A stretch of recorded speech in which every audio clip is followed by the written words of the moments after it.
This is getting a little scary. Yeah.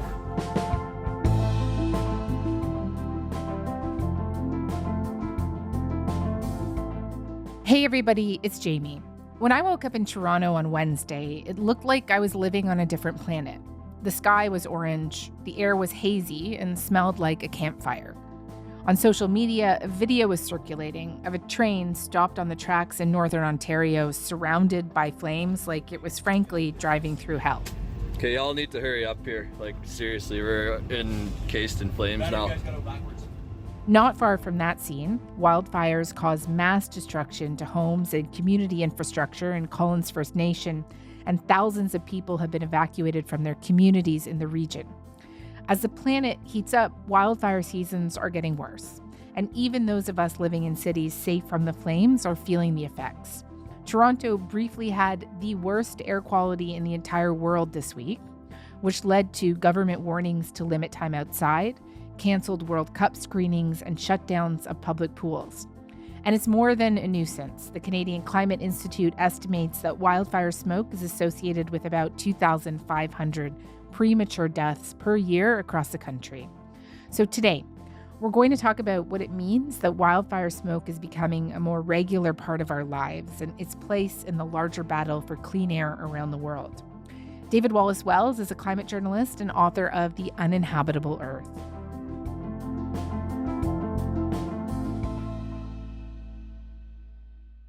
David, it is really great to have you back on the show. Thank you so much for making the time. My pleasure. Thanks for having me. So Toronto, as I mentioned, briefly had the worst air quality in the world earlier this week, but I'm about 4.5 hours away from the closest fire. The next closest big one is in Quebec and is like an 8-hour drive. And I wonder if we can start with what it's like when you are right up close. Putting aside the actual flames, talk to me a bit about the smoke impact closest to the actual fires. Well, it can be incredibly oppressive. It can make it incredibly hard to, move around outside comfortably. But the most significant effects are still relatively long-term as opposed to acute. You do see, big spikes in hospital admissions right around the arrival of a big fire and smoke effects. But when you look at the way that cancer rates increase among wildfire fighters, and the way that communities that were dealing with a big burst of wildfire smoke have their health affected, not just for days and weeks, but for months and years, I think those are ultimately the most concerning, largest toll health impacts.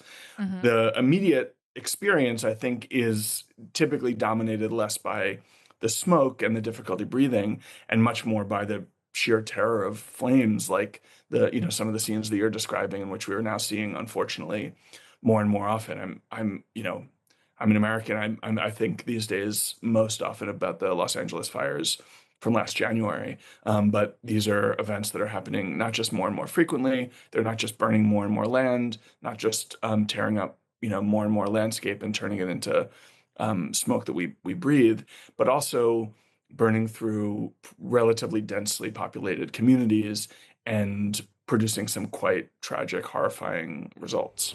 Not far away Monday, residents in Namigusasegagan First Nation were forced out, some by boat. The community, home to about 130 people, destroyed. Growing wildfires in Manitoba have prompted evacuations. The firefight is underway in the Northwest Territories. A massive blaze continues to threaten the village of Fort Simpson. Another is threatening the community of Wrigley. The fire burning in British Columbia's Fraser Canyon has led to the evacuation of 3 communities, while a 4th is on alert. More than 800 fires are burning across the country. The vast majority are out of control. It's devastating to watch, as it is every summer now. As I mentioned, in Toronto, I can see the haze and smell the smoke. Across Ontario, orange-tinted skies. The smoke from wildfires burning in the province's northwest, prompting Environment Canada to issue a severe air quality warning. The smoke also drifting across the U.S. border. How does the impact of the smoke change as the distance increases? The distance itself is one factor. There's also the relative height. So at certain times, in certain places, wildfire smoke traveling hundreds of miles can be relatively high in the sky. It can produce really eerie cinematic effects. without even necessarily impacting much the health of the people on the ground. And then in other places, it can descend much lower and become something that we all breathe in. And so there's a strange way in which our perception may not be the best indicator of how safe it is to breathe the air. And in fact, a lot of the technical measures that we might check on our phone for air quality, those are also at best incomplete. And so, among the other things that makes this a sort of worrying, anxiety-producing experience is that it's very hard to come by reliable information about how serious the threat is to one's health. In general, the closer you are to a fire, the more vulnerable you are to the effects of smoke. But the smoke can be carried quite a long ways. You mentioned the air quality in Toronto, but today some of the worst places in the world are in Detroit, in Chicago, yesterday in New York, where I am, registered quite worrying levels. And we've seen from previous wildfire seasons that smoke can travel across the Atlantic Ocean, from even the west coast of Canada, across the Atlantic Ocean all the way to Europe. We've seen Australian bushfires travel not just to New Zealand, but all the way across the much larger Pacific Ocean to Latin America, South America. And so, depending on the wind patterns, you can be literally halfway around the world and still suffering as a result of great fires that are far, far away. And that is, I think, one additional thing that most of us living in cities like Toronto and New York haven't really yet reckoned with, the idea that we may not come face to face with fires ourselves, but fires that are hundreds or even thousands of miles away can be imposing really serious consequences for ourselves and those we love.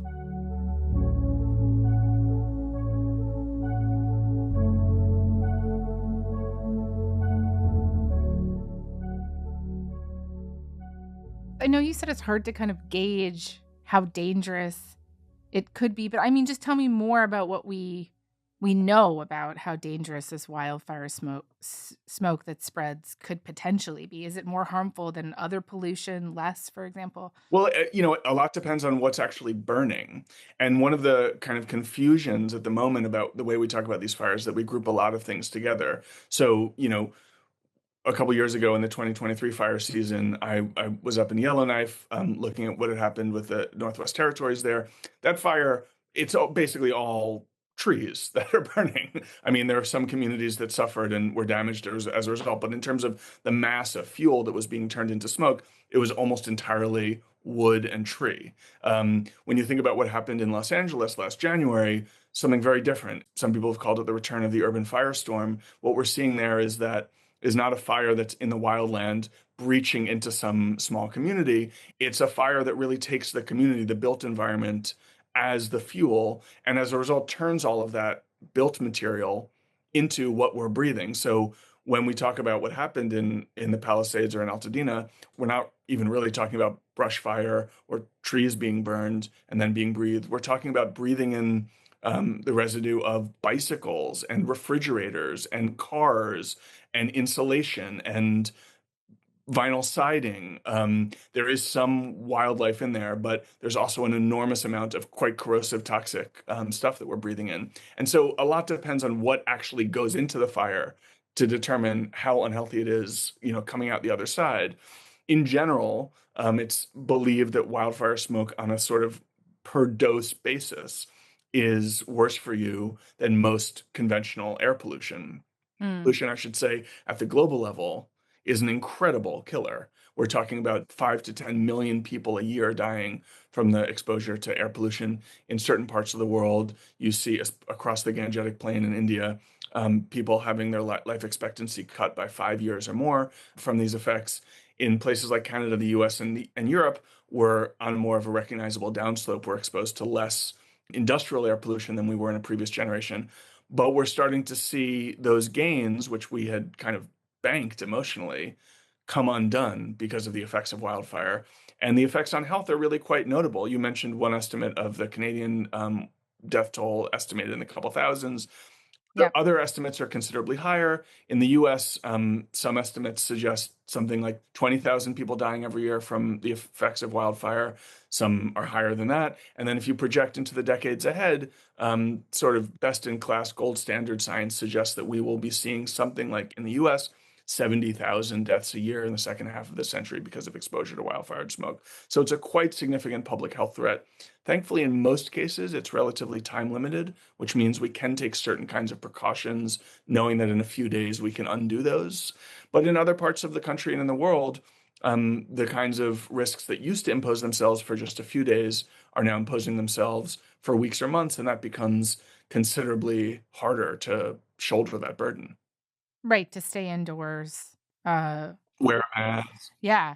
Well, the mask thing, I have been seeing people walking and riding around wearing those N95 masks that we had during COVID, which was, not a great flashback, to be honest. But does that help? Does that make a difference? Yeah, I think the basic rule of thumb is the intuitive one. The less of the smoke that you can breathe in, the better off you are. And I should say that in general, I think we have a intuition about some of these risks because they appear so apocalyptic. We think of this as poison, and in a certain way, it is. There is poison being carried by the air into our lungs, but there's a lot of stuff we breathe every day that's quite bad. People in cities like Toronto and New York used to breathe quite poor air quite a lot in the 60s and 70s when we had a lot more industrial pollution.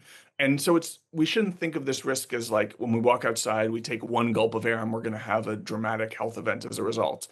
It's more of the kind of thing that you imagine being notable at the population level, where you see some significant number of additional asthma cases reporting to emergency rooms and people with respiratory conditions suffering more.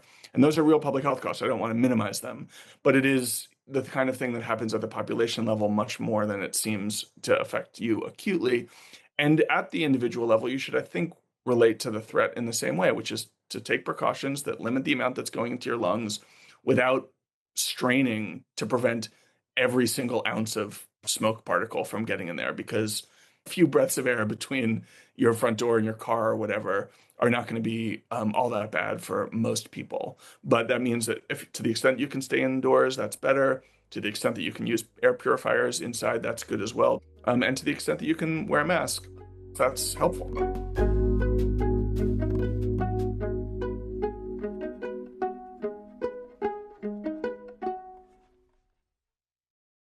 I wonder if we could zoom out a bit more now to talk about air pollution globally, more generally. And it's just if you could tell me more about what the biggest sources of air pollution globally are right now.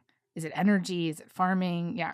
It's a little misleading to talk in the global scale because different countries have different mixes. And so in different parts of the world, the causes are really distinct, and the solution set, if we want to take action, are also different. But generally speaking, globally, the biggest source is the burning of fossil fuels.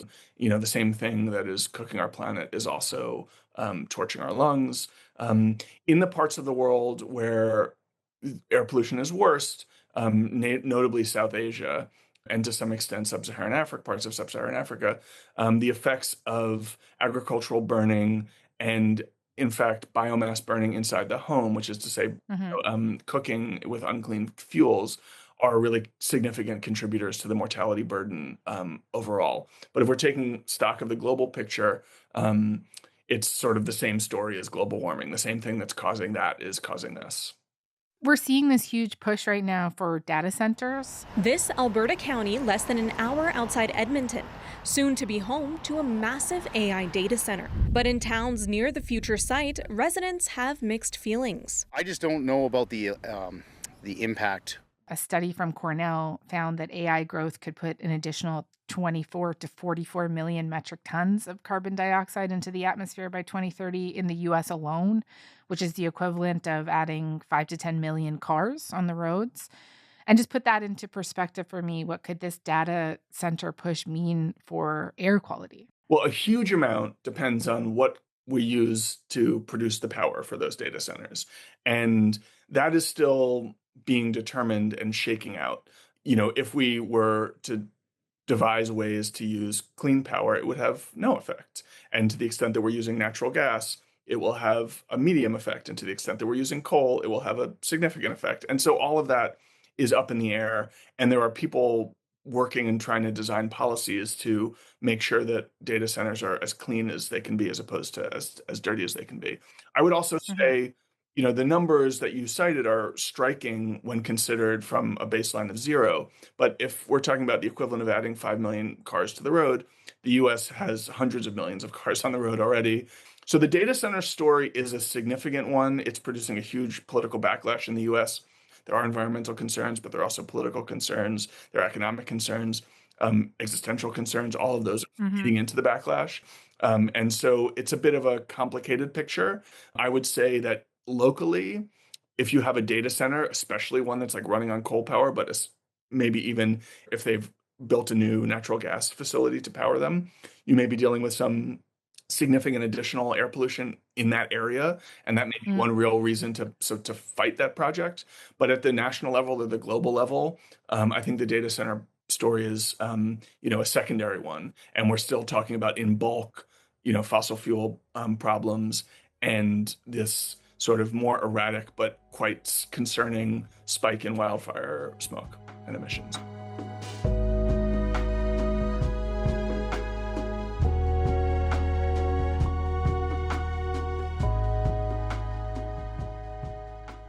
I want to ask you about efforts to curb air pollution. The Chinese government declared a war against air pollution in 2014, right? After this very smoggy winter. And that was followed by actually a steep drop in particulate pollution. It fell around 40% by 2023. And just how did they do that? They did a few different things. One big thing is they moved all their coal plants just farther away from Beijing. So they didn't close them all. They are in some way moving towards a post-coal electricity system, although not all that rapidly. But in the meantime, they just moved the production away from people to make the exposure considerably less. They took some measure some initiatives to filter the air that was coming out of those plants. And they also have begun to roll out green electricity in a much more dramatic way. China's economic miracle was fueled by one thing, coal. But in 2025, a critical threshold was crossed. For the first time, the combined capacity of wind and solar in China surpassed coal. In almost every part of this country, building a new wind or solar farm is now cheaper than running a coal plant. They've also done some amount of kind of geoengineering to try to prevent what pollution there is from approaching population centers. But I think the main thing is just moving the coal plants farther away, fitting them with some kind of air filters, and trying to green the electricity system generally rather than plunging headlong into the coal future. Yeah, do you see China as a kind of model, or? There are a lot of different models, but yes, I mean, in general, Yeah. I think it's interesting that an authoritarian government that is not democratically responsive to its population may have moved faster to alleviate the health burden of pollution than we've seen in any democratic country in the world. That's maybe an irony, maybe it's a paradox. It used to be that the American cleanup of our air in the 60s and 70s was cited as the gold standard, and that's still quite impressive. I think that the benefits of the Clean Air Act have been calculated in the tens of trillions of dollars, and at 30 to 50 times more benefits than the cost of undertaking that program. But we still have more progress to make, and as I was saying a few minutes ago, the wildfire effects are erasing many of those gains, which means, it's not just that we shouldn't be sitting pretty and patting ourselves on the back for where we are and then maybe thinking of doing a little bit better. We actually have to take proactive action to prevent things from getting worse from where they are. We're also watching this push, though, from the Trump administration to reverse a lot of environmental regulations. And where do you see the U.S. right now when it comes to clean air? Well, I think that the Trump administration has been an unmistakable villain when it comes to climate. It's the greatest con job ever perpetrated on the world, in my opinion. Climate change, no matter what happens, you're involved in that. When it comes to health, when it comes to science, but maybe the most visible crime against humanity that they've imposed on their population is this across-the-board effort to weaken oversight and regulation of environmental contamination, whether it's mercury in the air or, carcinogenic pesticides sprayed on food. They are at every point doing what they can to weaken protections for American citizens and enable corporations to do more damage that they previously were unable to do. Ultimately, that is taking place in a policy context. There's also an economic context, context, and it is not the case that, Trump's rollbacks of these protections have already imposed 1960s level pollution on America. I don't think that would happen even if these rollbacks were permanent and lasted for decades, just because the public wouldn't tolerate it. But unfortunately, I think we're likely to see considerably more health consequences from some of these actions in the years ahead as the effects accumulate.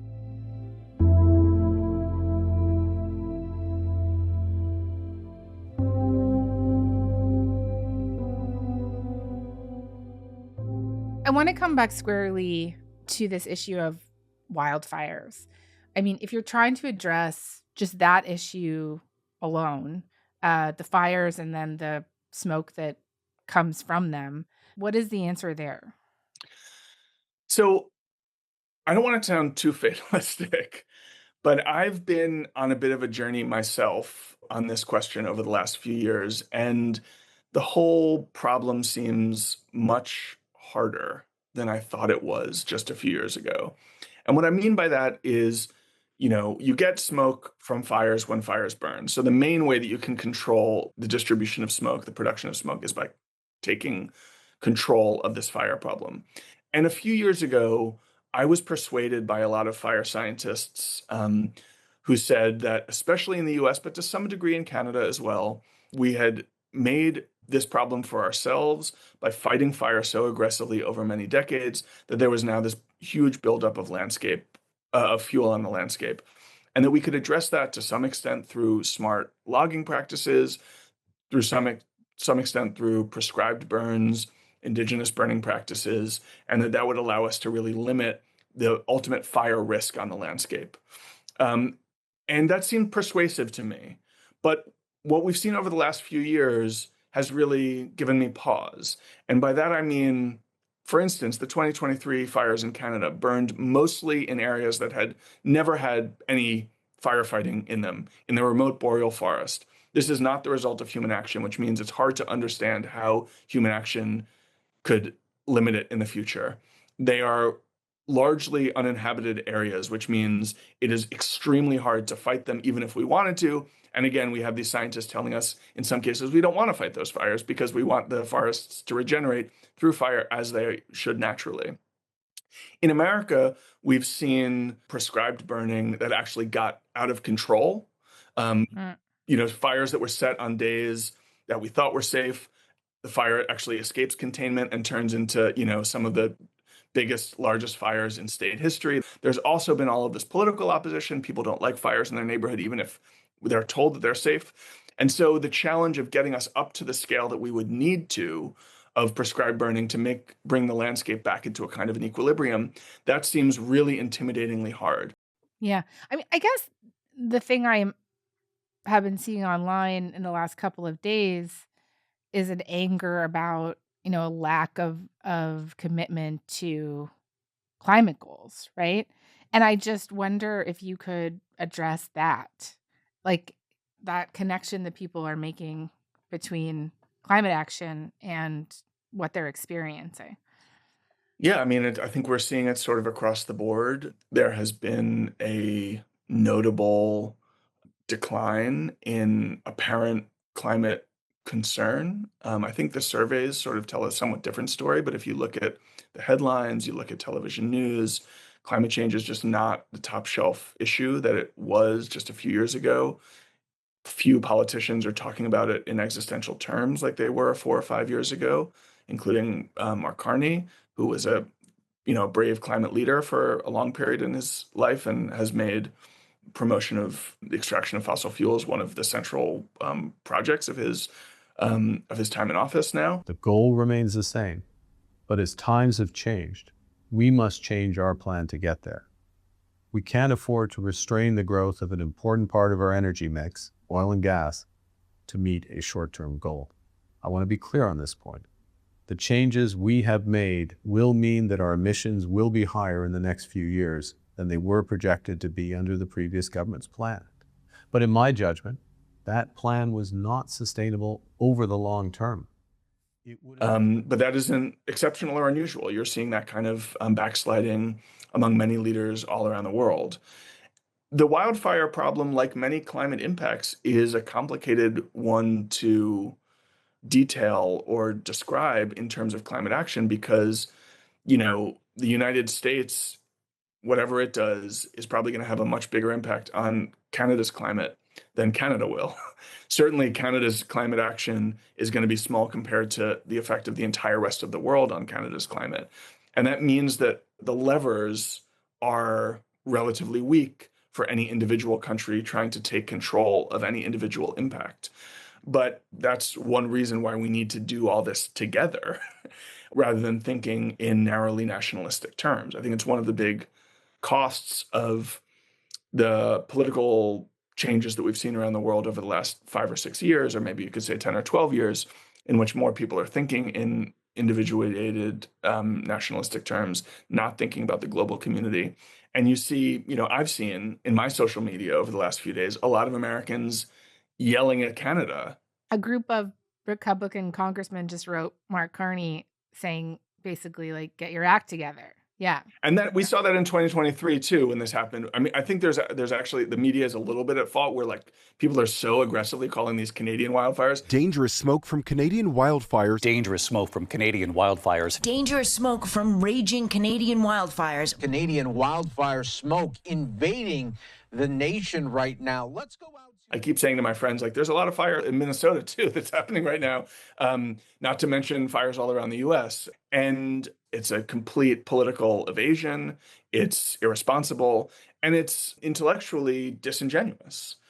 Mark Carney is not responsible for the fires burning in Canada. Canada's firefighting forces are not responsible for the fires now burning in Canada. The forces that are producing that risk are global, and the U.S. is a major, we're the number 2 contributor. So, we have this instinct in the moment of disaster to try to pin the blame on somebody because we don't want to acknowledge that the system as a whole has gone completely haywire and is subjecting us to risks that we never thought we would have to tolerate.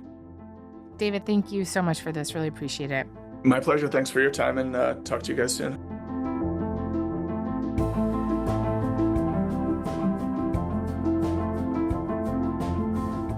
All right, that is all for today. Front Burner was produced this week by Jyotishan Gupta, Matthew Amha, Kevin Sexton, Sam McNulty, Dave Modi, and Mackenzie Cameron. Our YouTube producer is John Lee. Our music is by Joseph Shabison. Our senior producers are Elaine Chow and Imogen Burchard. Our executive producer is Nick McCabe-Locos, and I'm Jamie Poisson. We'll be back next week. Thanks so much for listening.